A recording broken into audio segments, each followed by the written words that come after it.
श्रीपञ्चमुखी हनुमान कवचं विनियोगः। ॐ अस्य श्रीपञ्चमुख हनुमन्मन्त्रस्य ब्रह्मा ऋषिः गायत्री छन्दः श्रीपञ्चमुख विराट हनुमान देवता।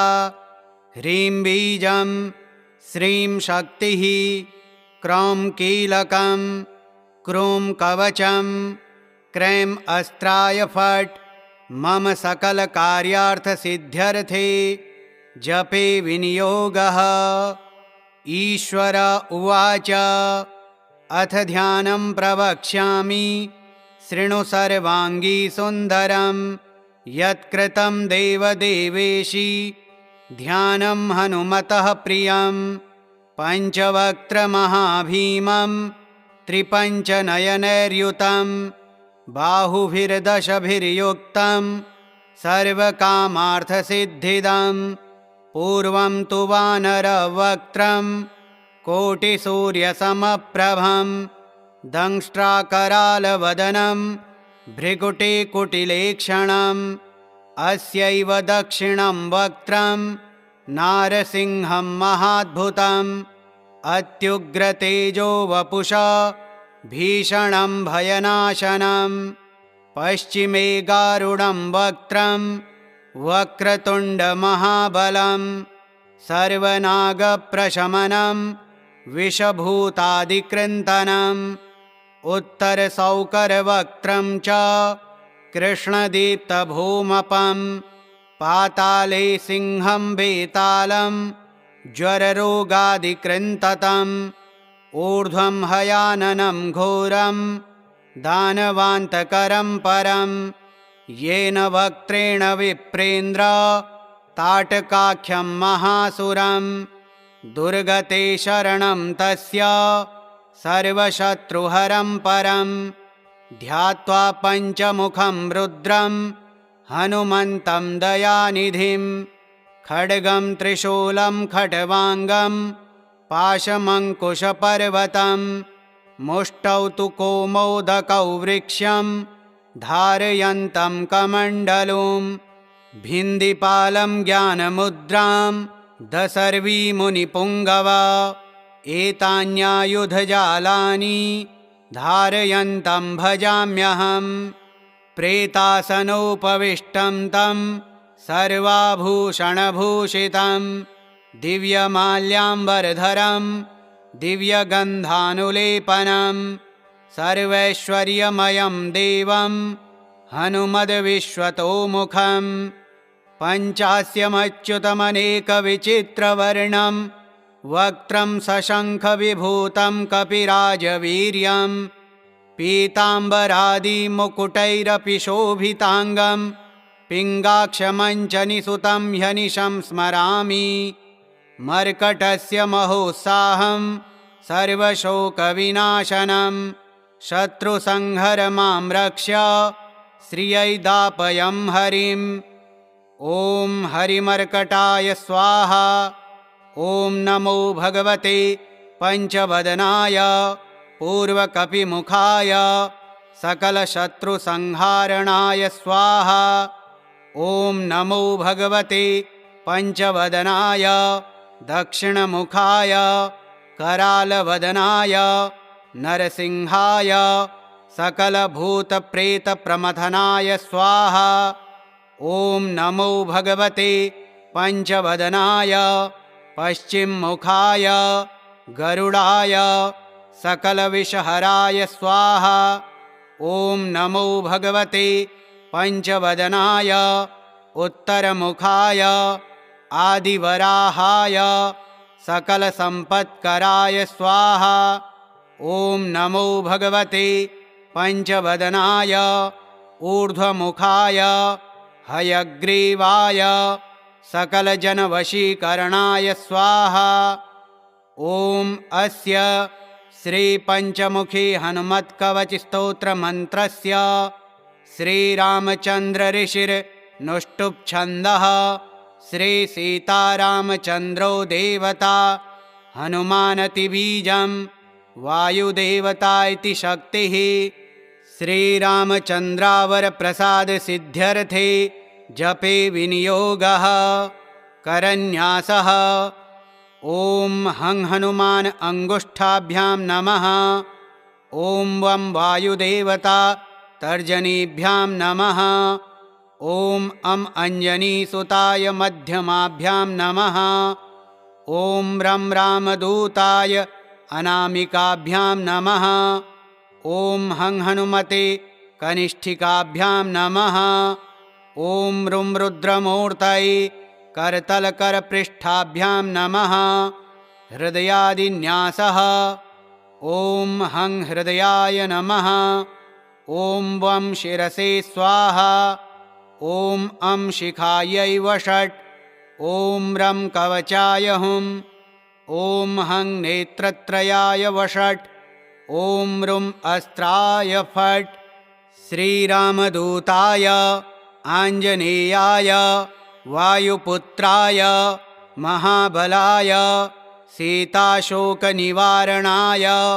महाबलप्रचण्डाय लङ्कापुरीदहनाय फाल्गुनसखाय कोलाहलसकलब्रह्माण्डविश्वरूपाय सप्तसमुद्रान्तराललङ्घिताय पिङ्गलनयनामितविक्रमाय सूर्यबिम्बफलसेवाधिष्ठितपराक्रमाय सञ्जीवन्या अङ्गदलक्ष्मणमहाकपिसैन्य प्राणदात्रे दशग्रीवविध्वंसनाय रामेष्टाय सीतासहरामचन्द्रवरप्रसादाय षट्प्रयोगागम पञ्चमुखी हनुमन्मन्त्रजपे विनियोगः।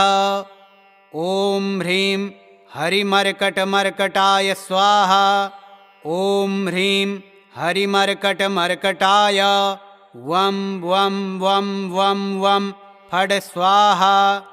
ॐ ह्रीं हरिमर्कटमर्कटाय फं फं फं फं फं स्वाहा। ॐ ह्रीं हरिमर्कटमर्कटाय खं खं खं खं खं मारणाय स्वाहा।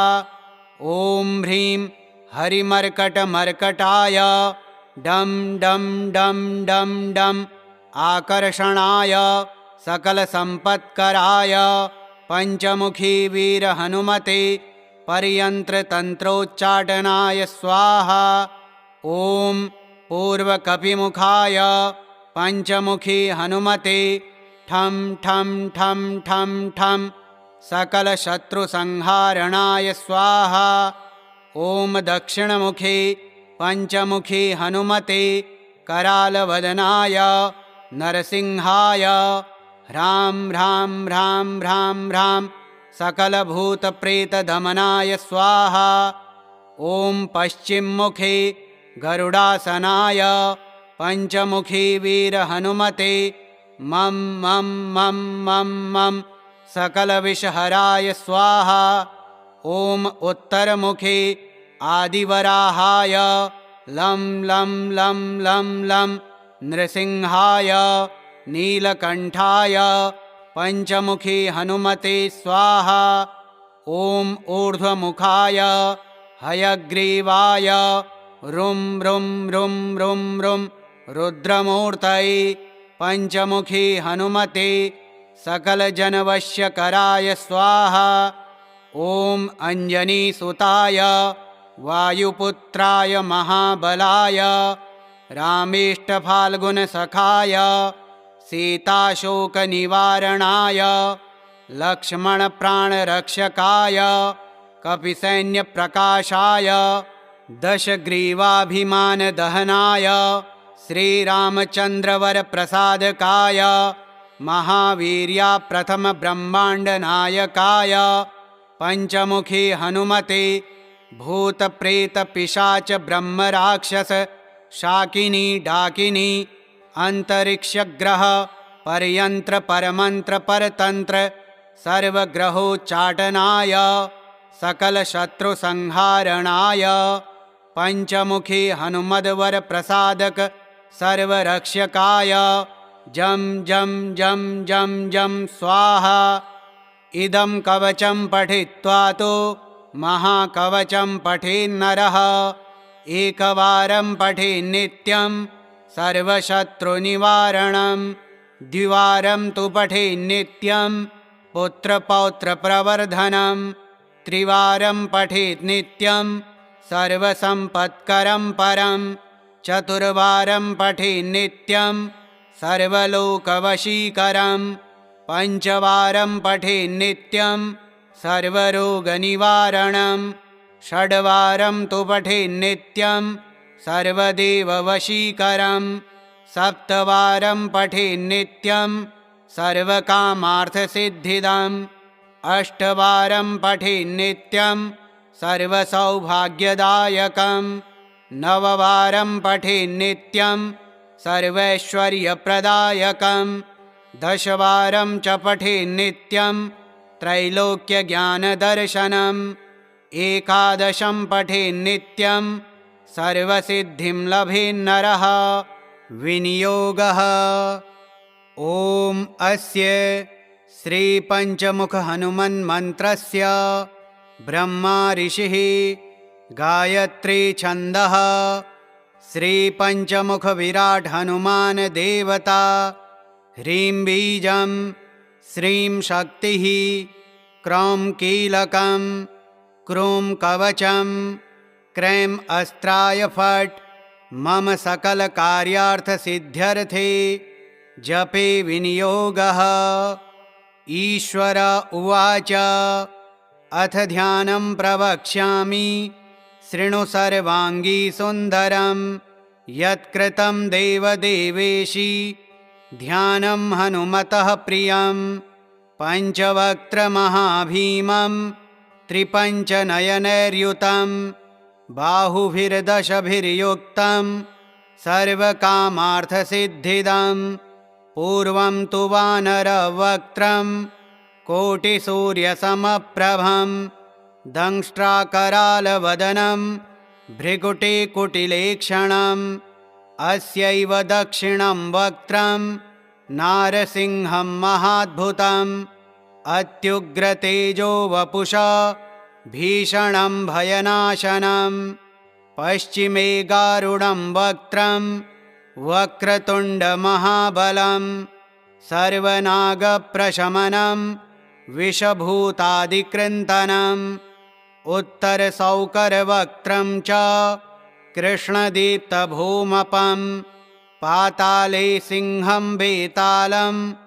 ज्वररोगादिकृन्ततम् ऊर्ध्वं हयाननं घोरं दानवान्तकरं परं येन वक्त्रेण विप्रेन्द्र ताटकाख्यं महासुरं दुर्गते शरणं तस्य सर्वशत्रुहरं परं ध्यात्वा पञ्चमुखं रुद्रं हनुमन्तं दयानिधिं खड्गं त्रिशूलं खट्वाङ्गं पाशमङ्कुशपर्वतं मुष्टौ तु कौमोदकौ वृक्षं धारयन्तं कमण्डलुं भिन्दिपालं ज्ञानमुद्रां दशर्वीमुनिपुङ्गवा एतान्यायुधजालानि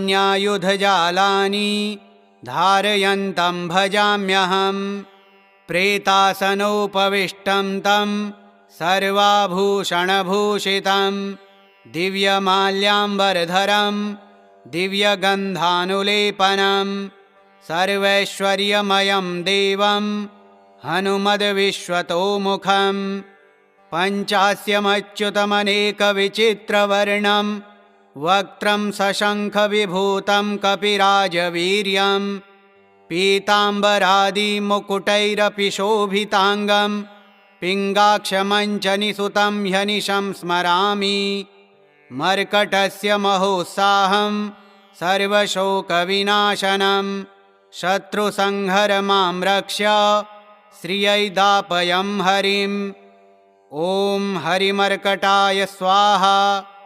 ॐ नमो भगवते पञ्चवदनाय पूर्वकपिमुखाय सकलशत्रुसंहारणाय स्वाहा।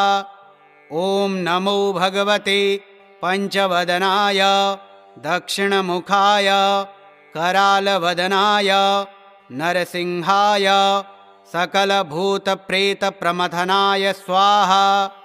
ॐ नमो भगवते पञ्चवदनाय पश्चिममुखाय गरुडाय सकलविषहराय स्वाहा। ॐ नमो भगवते पञ्चवदनाय उत्तरमुखाय आदिवराहाय सकलसम्पत्कराय स्वाहा। ॐ नमो भगवते पञ्चवदनाय ऊर्ध्वमुखाय हयग्रीवाय सकलजनवशीकरणाय स्वाहा। ॐ अस्य श्रीपञ्चमुखी हनुमत्कवचस्तोत्रमन्त्रस्य श्रीरामचन्द्रऋषिर्नुष्टुप्छन्दः श्रीसीतारामचन्द्रो देवता हनुमानतिबीजं वायुदेवता इति शक्तिः। श्रीरामचन्द्रावरप्रसादसिद्ध्यर्थे जपे विनियोगः करन्यासः। ॐ हं हनुमान अङ्गुष्ठाभ्यां नमः। ॐ वं वायुदेवता तर्जनीभ्यां नमः। ॐ अं अञ्जनीसुताय मध्यमाभ्यां नमः। ॐ रं रामदूताय अनामिकाभ्यां नमः। ॐ हं हनुमते कनिष्ठिकाभ्यां नमः। ॐ रुं रुद्रमूर्तये करतलकरपृष्ठाभ्यां नमः। हृदयादिन्यासः। ॐ हं हृदयाय नमः। ॐ वं शिरसे स्वाहा। ॐ अं शिखायै वषट्। ॐ रं कवचाय हुम्। ॐ हं नेत्रत्रयाय वषट्। ॐ रुं अस्त्राय फट्। श्रीरामदूताय आञ्जनेयाय वायुपुत्राय महाबलाय सीताशोकनिवारणाय महाबलप्रचण्डाय लङ्कापुरीदहनाय फाल्गुनसखाय कोलाहलसकलब्रह्माण्डविश्वरूपाय सप्तसमुद्रान्तराललङ्घिताय पिङ्गलनयनामितविक्रमाय सूर्यबिम्बफलसेवाधिष्ठितपराक्रमाय सञ्जीवन्या अङ्गदलक्ष्मणमहाकपिसैन्य प्राणदात्रे दशग्रीवविध्वंसनाय रामेष्टाय सीतासह रामचन्द्रवरप्रसादाय षट्प्रयोगागम पञ्चमुखी हनुमन्मन्त्रजपे विनियोगः। ॐ ह्रीं हरिमर्कटमर्कटाय स्वाहा। ॐ ह्रीं हरिमर्कटमर्कटाय वं वं वं वं वं फट् स्वाहा। ॐ ह्रीं हरिमर्कटमर्कटाय फं फं फं फं फं स्वाहा। ॐ ह्रीं हरिमर्कटमर्कटाय खं खं खं खं खं मारणाय स्वाहा। ॐ ह्रीं हरिमर्कटमर्कटाय डं डं डं डं डं आकर्षणाय सकलसम्पत्कराय पञ्चमुखी वीरहनुमते पर्यन्त्रतन्त्रोच्चाटनाय स्वाहा। ॐ पूर्वकपिमुखाय पञ्चमुखी हनुमते ठं ठं ठं ठं ठं सकलशत्रुसंहारणाय स्वाहा। ॐ दक्षिणमुखे पञ्चमुखी हनुमते करालवदनाय नरसिंहाय ह्रां ह्रां ह्रां ह्रां ह्रां सकलभूतप्रेतदमनाय स्वाहा। ॐ पश्चिममुखे गरुडासनाय पञ्चमुखी वीरहनुमते मं मं मं मं मं सकलविषहराय स्वाहा। ॐ उत्तरमुखे आदिवराहाय लं लं लं लं लं नृसिंहाय नीलकण्ठाय पञ्चमुखी हनुमते स्वाहा। ॐ ऊर्ध्वमुखाय हयग्रीवाय रुं रुं रुं रुं रुं रुद्रमूर्तये पञ्चमुखी हनुमते सकलजनवश्यकराय स्वाहा। ॐ अञ्जनीसुताय वायुपुत्राय महाबलाय रामेष्टफाल्गुनसखाय सीताशोकनिवारणाय लक्ष्मणप्राणरक्षकाय कपिसैन्यप्रकाशाय दशग्रीवाभिमानदहनाय श्रीरामचन्द्रवरप्रसादकाय महावीर्या प्रथमब्रह्माण्डनायकाय पञ्चमुखी हनुमते भूतप्रेतपिशाच ब्रह्मराक्षस शाकिनी डाकिनी अंतरिक्षग्रह परयंत्र परमंत्र परतंत्र सर्वग्रहोच्चाटनाय सकलशत्रुसंहारणाय पंचमुखी हनुमद्वर प्रसादक सर्वरक्षकाय जं जं जं जं जं स्वाहा।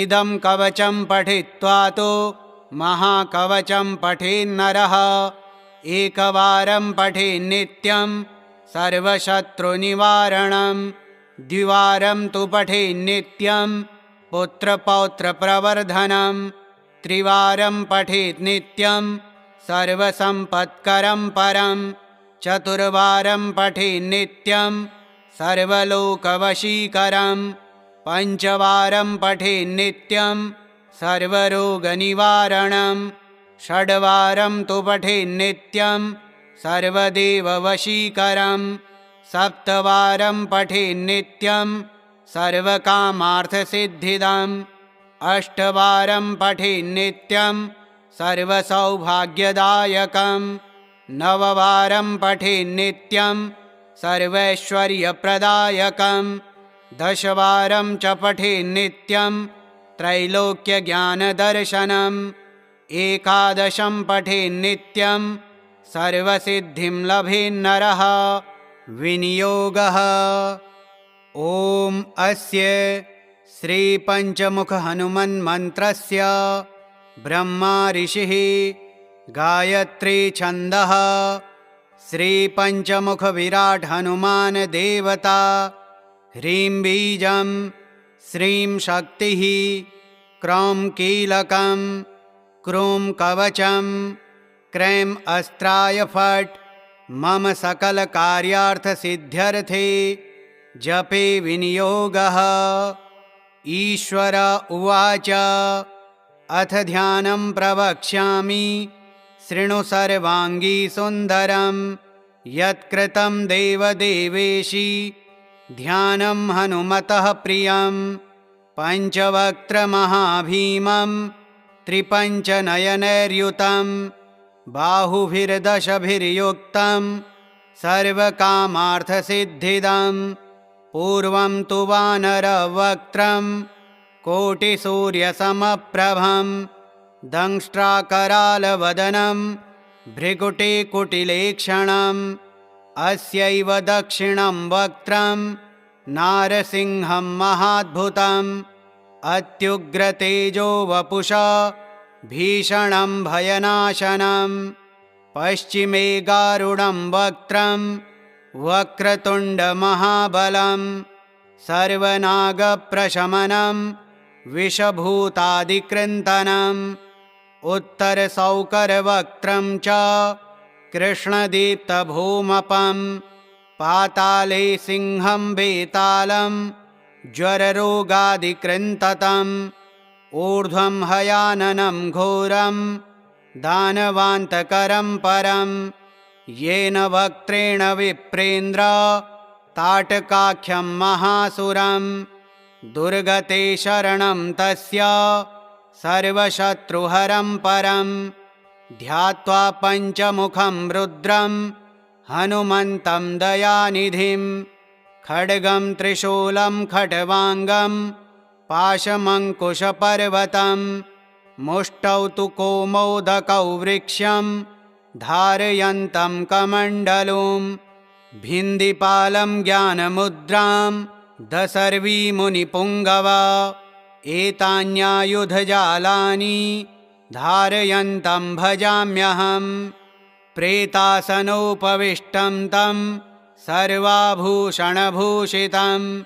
दिव्यमाल्याम्बरधरं दिव्यगन्धानुलेपनं सर्वैश्वर्यमयं देवं हनुमद्विश्वतोमुखं पञ्चास्यमच्युतमनेकविचित्रवर्णं वक्त्रं सशङ्खविभूतं कपिराजवीर्यं पीताम्बरादिमुकुटैरपि शोभिताङ्गं पिङ्गाक्षमञ्चनिसुतं ह्यनिशं स्मरामि मर्कटस्य महोत्साहं सर्वशोकविनाशनं शत्रुसंहरमां रक्ष्य श्रियै दापयं हरिम् ॐ हरिमर्कटाय स्वाहा।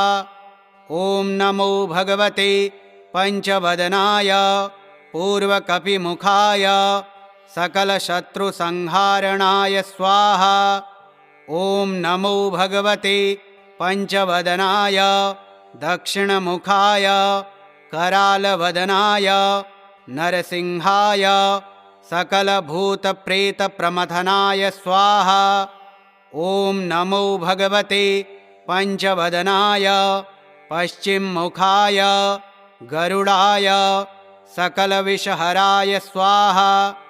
ॐ नमो भगवते पंचवदनाय उत्तरमुखाय आदिवराहाय सकलसम्पत्कराय स्वाहा। ॐ नमो भगवते पंचवदनाय ऊर्ध्वमुखाय हयग्रीवाय सकलजनवशीकरणाय स्वाहा।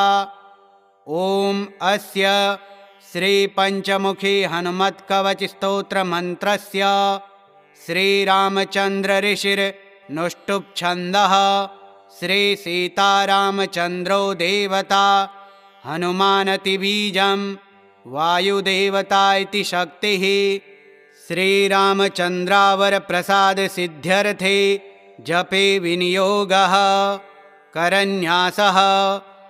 ॐ हं हनुमान अंगुष्ठाभ्यां नमः।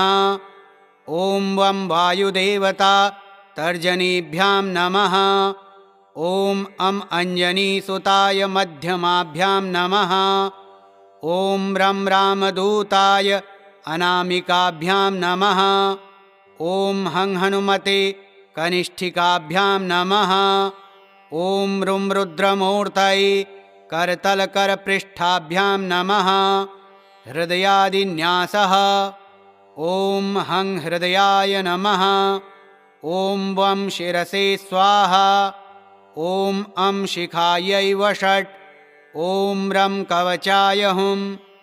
ॐ हं नेत्रत्रयाय वषट्।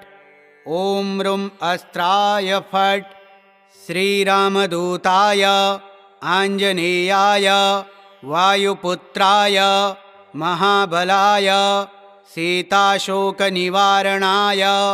महाबलप्रचण्डाय लङ्कापुरीदहनाय फाल्गुनसखाय कोलाहलसकलब्रह्माण्डविश्वरूपाय सप्तसमुद्रान्तराललङ्घिताय पिङ्गलनयनामितविक्रमाय सूर्यबिम्बफलसेवाधिष्ठितपराक्रमाय सञ्जीवन्या अङ्गदलक्ष्मणमहाकपिसैन्य प्राणदात्रे दशग्रीवविध्वंसनाय रामेष्टाय सीतासहरामचन्द्रवरप्रसादाय षट्प्रयोगागम पञ्चमुखी हनुमन्मन्त्रजपे विनियोगः। ॐ ह्रीं हरिमर्कटमर्कटाय स्वाहा।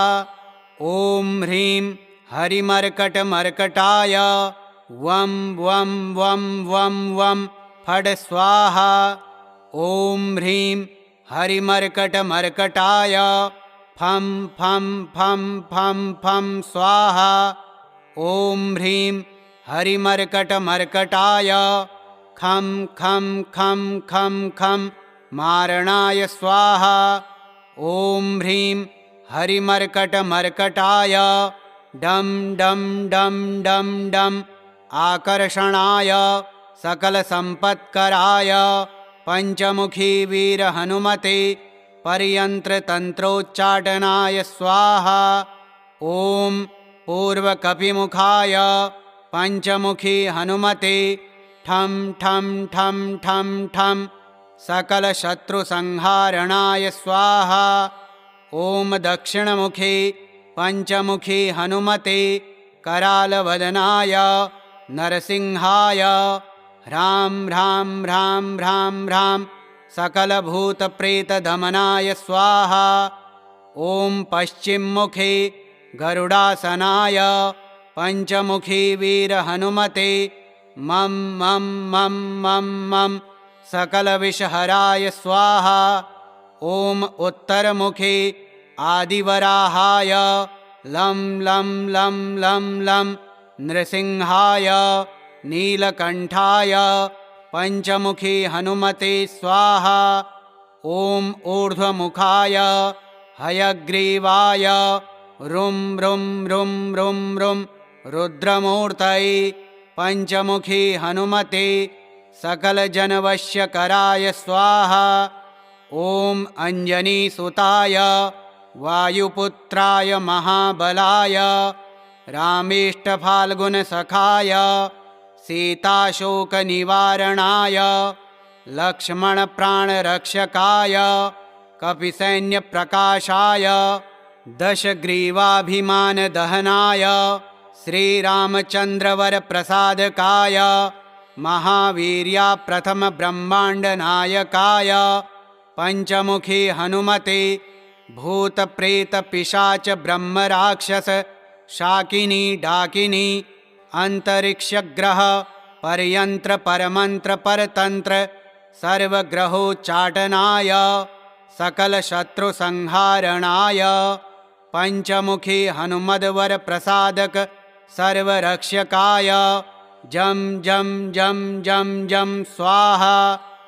इदं कवचं पठित्वा तो महाकवचं पठेन्नरः एकवारं पठेन्नित्यं सर्वशत्रुनिवारणं द्विवारं तु पठेन्नित्यं पुत्रपौत्रप्रवर्धनं त्रिवारं पठेत् नित्यं सर्वसम्पत्करं परं चतुर्वारं पठेन्नित्यं सर्वलोकवशीकरं पंचवारं पठेन्नित्यं सर्वरोगनिवारणं षड्वारं तु पठेन्नित्यं सर्वदेववशीकरं सप्तवारं पठेन्नित्यं सर्वकामार्थसिद्धिदम् अष्टवारं पठेन्नित्यं सर्वसौभाग्यदायकं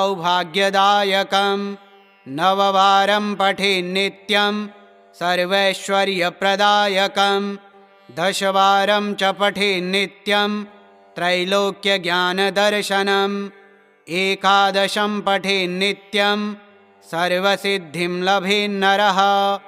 विनियोगः ॐ अस्य श्रीपञ्चमुखहनुमन्मन्त्रस्य ब्रह्मा ऋषिः गायत्री छन्दः श्रीपञ्चमुखविराट् हनुमान् देवता ह्रीं बीजं श्रीं शक्तिः क्रौं कीलकं क्रूं कवचं क्रैं अस्त्राय फट् मम सकलकार्यार्थसिद्ध्यर्थे जपे विनियोगः। ईश्वर उवाच अथ ध्यानं प्रवक्ष्यामि शृणु सर्वाङ्गी सुन्दरं यत्कृतं देवदेवेशी ध्यानं हनुमतः प्रियं पञ्चवक्त्रमहाभीमं त्रिपञ्चनयनैर्युतं बाहुभिर्दशभिर्युक्तं सर्वकामार्थसिद्धिदं पूर्वं तु वानरवक्त्रं कोटिसूर्यसमप्रभं दंष्ट्राकरालवदनं भृगुटिकुटिलेक्षणम् अस्यैव दक्षिणं वक्त्रं नारसिंहं महाद्भुतम् अत्युग्रतेजो वपुषा भीषणं भयनाशनं पश्चिमे गारुडं वक्त्रं वक्रतुण्डमहाबलं सर्वनागप्रशमनं विषभूतादिकृन्तनम् उत्तरसौकरवक्त्रं च कृष्णदीप्तभूमपं पाताले सिंहं वेतालं ज्वररोगादिकृन्ततम् ऊर्ध्वं हयाननं घोरं दानवान्तकरं परं येन वक्त्रेण विप्रेन्द्र ताटकाख्यं महासुरं दुर्गते शरणं तस्य सर्वशत्रुहरं परं ध्यात्वा पञ्चमुखं रुद्रं हनुमन्तं दयानिधिं खड्गं त्रिशूलं खट्वाङ्गं पाशमङ्कुशपर्वतं मुष्टौ तु कौमोदकौ वृक्षं धारयन्तं कमण्डलुं भिन्दिपालं ज्ञानमुद्रां दशर्वी मुनिपुङ्गव एतान्यायुधजालानि धारयन्तं भजाम्यहम् प्रेतासनोपविष्टं तं सर्वाभूषणभूषितं दिव्यमाल्याम्बरधरं दिव्यगन्धानुलेपनं सर्वैश्वर्यमयं देवं हनुमद्विश्वतोमुखं पञ्चास्यमच्युतमनेकविचित्रवर्णं वक्त्रं सशङ्खविभूतं कपिराजवीर्यं पीताम्बरादिमुकुटैरपि शोभिताङ्गं पिङ्गाक्षमञ्चनिसुतं ह्यनिशं स्मरामि मर्कटस्य महोत्साहं सर्वशोकविनाशनं शत्रुसंहर मां रक्ष्य श्रियैदापयं हरिम् ॐ हरिमर्कटाय स्वाहा। ॐ नमो भगवते पञ्चवदनाय पूर्वकपिमुखाय सकलशत्रुसंहारणाय स्वाहा। ॐ नमो भगवते पञ्चवदनाय दक्षिणमुखाय करालवदनाय नरसिंहाय सकलभूतप्रेतप्रमथनाय स्वाहा। ॐ नमो भगवते पञ्चवदनाय पश्चिममुखाय गरुडाय सकलविषहराय स्वाहा। ॐ नमो भगवते पञ्चवदनाय उत्तरमुखाय आदिवराहाय सकलसम्पत्कराय स्वाहा। ॐ नमो भगवते पञ्चवदनाय ऊर्ध्वमुखाय हयग्रीवाय सकलजनवशीकरणाय स्वाहा। ॐ अस्य श्रीपञ्चमुखी हनुमत्कवचस्तोत्रमन्त्रस्य श्रीरामचन्द्रऋषिर्नुष्टुप्छन्दः श्रीसीतारामचन्द्रो देवता हनुमानतिबीजं वायुदेवता इति शक्तिः श्रीरामचन्द्रावरप्रसादसिद्ध्यर्थे जपे विनियोगः करन्यासः। ॐ हं हनुमान अङ्गुष्ठाभ्यां नमः। ॐ वं वायुदेवता तर्जनीभ्यां नमः। ॐ अं अञ्जनीसुताय मध्यमाभ्यां नमः। ॐ रं रामदूताय अनामिकाभ्यां नमः। ॐ हं हनुमते कनिष्ठिकाभ्यां नमः। ॐ रुं रुद्रमूर्तये करतलकरपृष्ठाभ्यां नमः। हृदयादिन्यासः। ॐ हं हृदयाय नमः।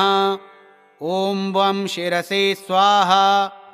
ॐ अं शिखायै वषट्। ॐ रं कवचाय हुम्। ॐ हं नेत्रत्रयाय वषट्।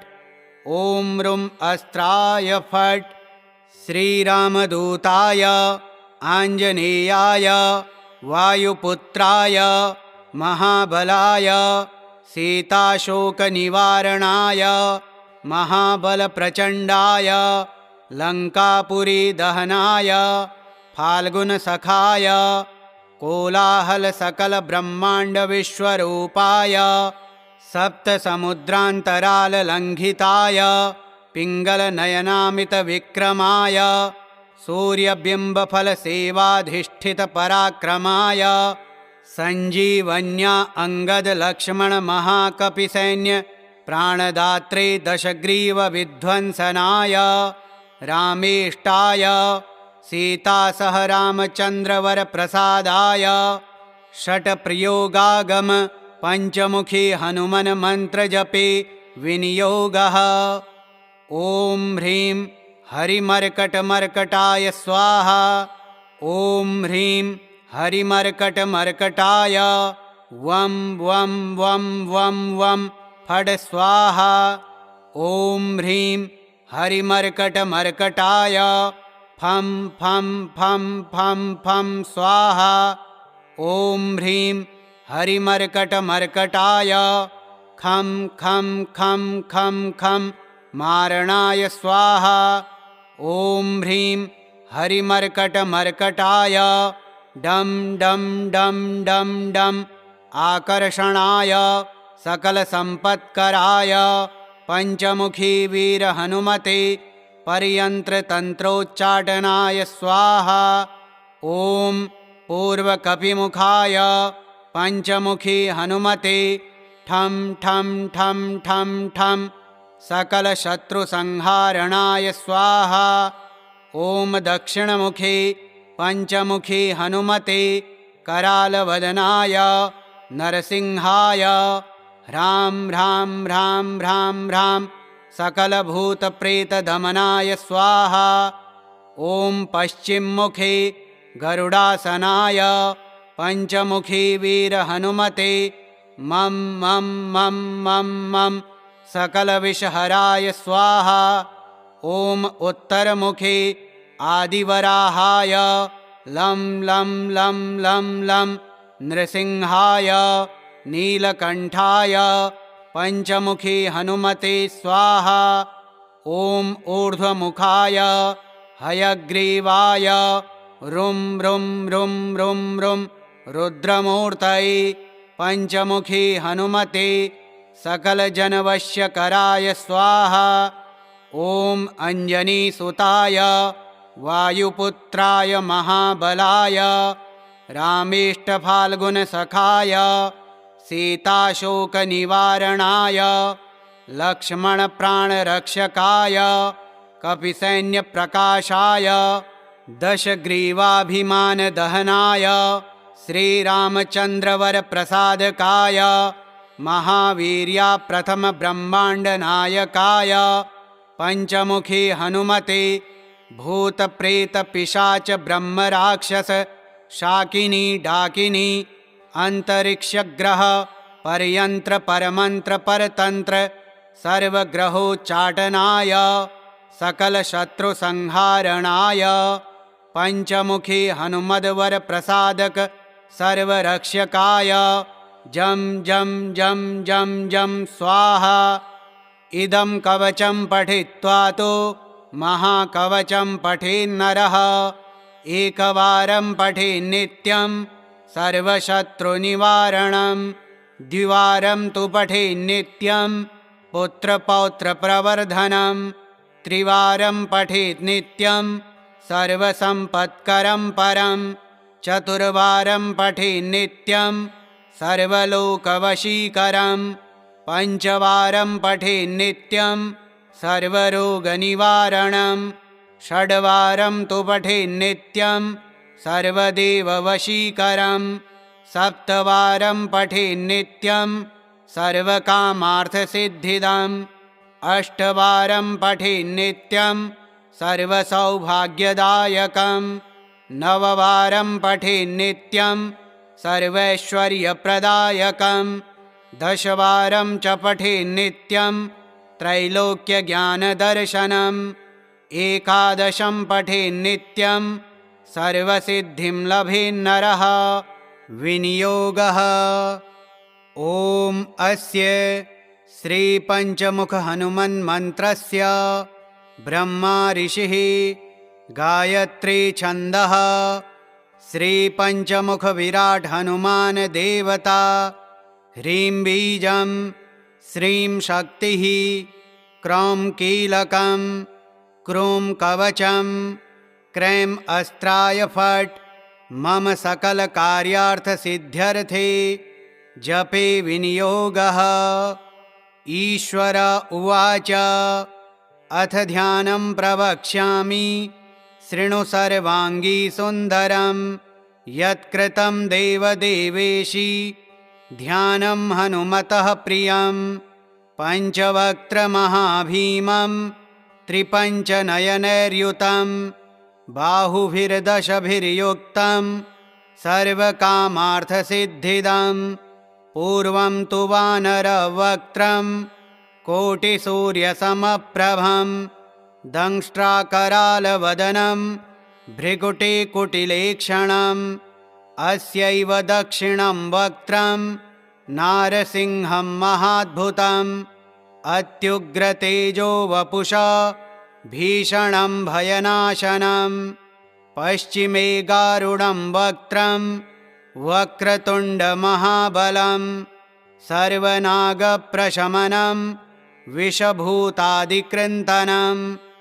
उत्तरसौकरवक्त्रं च कृष्णदीप्तभूमपं पाताले सिंहं वेतालं ज्वररोगादिकृन्ततम् ऊर्ध्वं हयाननं घोरं दानवान्तकरं परं येन वक्त्रेण विप्रेन्द्र ताटकाख्यं महासुरं दुर्गते शरणं तस्य सर्वशत्रुहरं परं ध्यात्वा पञ्चमुखं रुद्रं हनुमन्तं दयानिधिं खड्गं त्रिशूलं खट्वाङ्गं पाशमङ्कुशपर्वतं मुष्टौ तु कौमोदकौ वृक्षं धारयन्तं कमण्डलुं भिन्दिपालं ज्ञानमुद्रां दशर्वीमुनिपुङ्गवा एतान्यायुधजालानि धारयन्तं भजाम्यहं प्रेतासनोपविष्टं तं सर्वाभूषणभूषितं दिव्यमाल्याम्बरधरं दिव्यगन्धानुलेपनं सर्वैश्वर्यमयं देवं हनुमद्विश्वतोमुखं पञ्चास्यमच्युतमनेकविचित्रवर्णं वक्त्रं सशङ्खविभूतं कपिराजवीर्यं पीताम्बरादिमुकुटैरपि शोभिताङ्गं पिङ्गाक्षमञ्चनिसुतं ह्यनिशं स्मरामि मर्कटस्य महोत्साहं सर्वशोकविनाशनं शत्रुसंहर मां रक्ष्य श्रियै दापयं हरिम् ॐ हरिमर्कटाय स्वाहा। ॐ नमो भगवते पञ्चवदनाय पूर्वकपिमुखाय सकलशत्रुसंहारणाय स्वाहा। ॐ नमो भगवते पञ्चवदनाय दक्षिणमुखाय करालवदनाय नरसिंहाय सकलभूतप्रेतप्रमथनाय स्वाहा। ॐ नमो भगवते पञ्चवदनाय पश्चिममुखाय गरुडाय सकलविषहराय स्वाहा। ॐ नमो भगवते पञ्चवदनाय उत्तरमुखाय आदिवराहाय सकलसम्पत्कराय स्वाहा। ॐ नमो भगवते पञ्चवदनाय ऊर्ध्वमुखाय हयग्रीवाय सकलजनवशीकरणाय स्वाहा। ॐ अस्य श्रीपञ्चमुखी हनुमत्कवचस्तोत्रमन्त्रस्य श्रीरामचन्द्रऋषिर्नुष्टुप्छन्दः श्रीसीतारामचन्द्रो देवता हनुमानतिबीजं वायुदेवता इति शक्तिः श्रीरामचन्द्रावरप्रसादसिद्ध्यर्थे जपे विनियोगः करन्यासः। ॐ हं हनुमान अंगुष्ठाभ्यां नमः। ॐ वं वायुदेवता तर्जनीभ्यां नमः। ॐ अं अंजनीसुताय मध्यमाभ्यां नमः। ॐ रं रामदूताय अनामिकाभ्यां नमः। ॐ हं हनुमते कनिष्ठिकाभ्यां नमः। ॐ रुं रुद्रमूर्तये करतलकरपृष्ठाभ्यां नमः। हृदयादिन्यासः। ॐ हं हृदयाय नमः। ॐ वं शिरसे स्वाहा। ॐ अं शिखायै वषट्। ॐ रं कवचाय हुं। ॐ हं नेत्रत्रयाय वषट्। ॐ रुं अस्त्राय फट्। श्रीरामदूताय आञ्जनेयाय वायुपुत्राय महाबलाय सीताशोकनिवारणाय महाबलप्रचण्डाय लङ्कापुरीदहनाय फाल्गुनसखाय कोलाहलसकलब्रह्माण्डविश्वरूपाय सप्तसमुद्रान्तराललङ्घिताय पिङ्गलनयनामितविक्रमाय सूर्यबिम्बफलसेवाधिष्ठितपराक्रमाय सञ्जीवन्या अङ्गदलक्ष्मणमहाकपिसैन्य प्राणदात्रे दशग्रीवविध्वंसनाय रामेष्टाय सीतासहरामचन्द्रवरप्रसादाय षट्प्रयोगागम पञ्चमुखी हनुमन्मन्त्रजपे विनियोगः। ॐ ह्रीं हरिमर्कटमर्कटाय स्वाहा।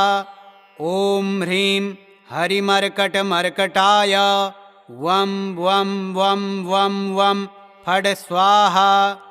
ॐ ह्रीं हरिमर्कटमर्कटाय फं फं फं फं फं स्वाहा।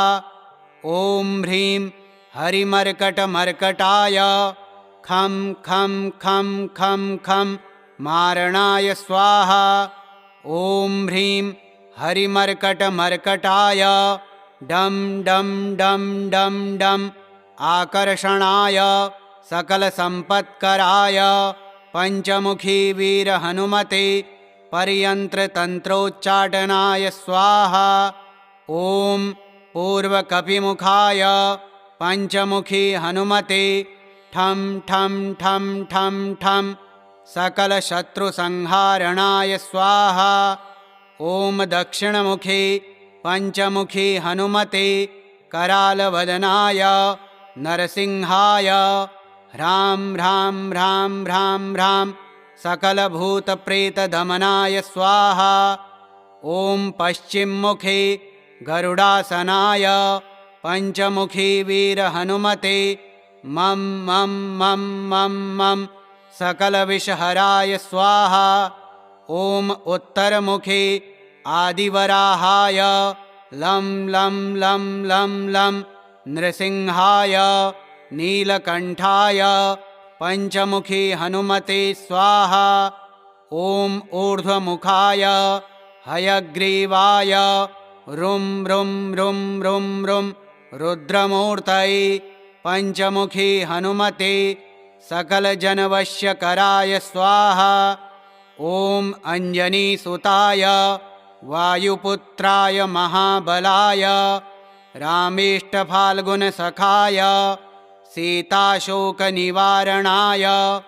लक्ष्मणप्राणरक्षकाय कपिसैन्यप्रकाशाय दशग्रीवाभिमानदहनाय श्रीरामचन्द्रवरप्रसादकाय महावीर्या प्रथमब्रह्माण्डनायकाय पञ्चमुखी हनुमते भूतप्रेतपिशाच ब्रह्मराक्षस शाकिनी डाकिनी अंतरिक्षग्रह परयंत्र परमंत्र परतंत्र सर्वग्रहोच्चाटनाय सकलशत्रुसंहारणाय पञ्चमुखी हनुमद्वरप्रसादक सर्वरक्षकाय जं जं जं जं जं स्वाहा।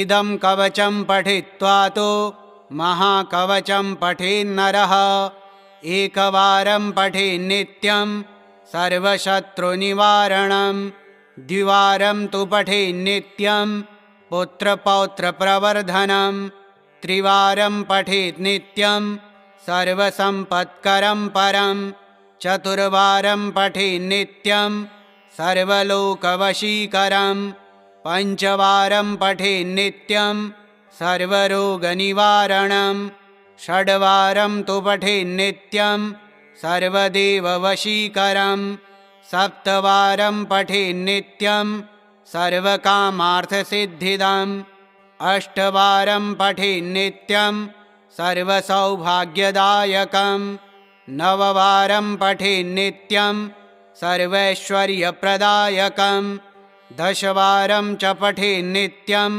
त्रैलोक्यज्ञानदर्शनम् 11 पठेन्नित्यं सर्वसिद्धिं लभेन्नरः।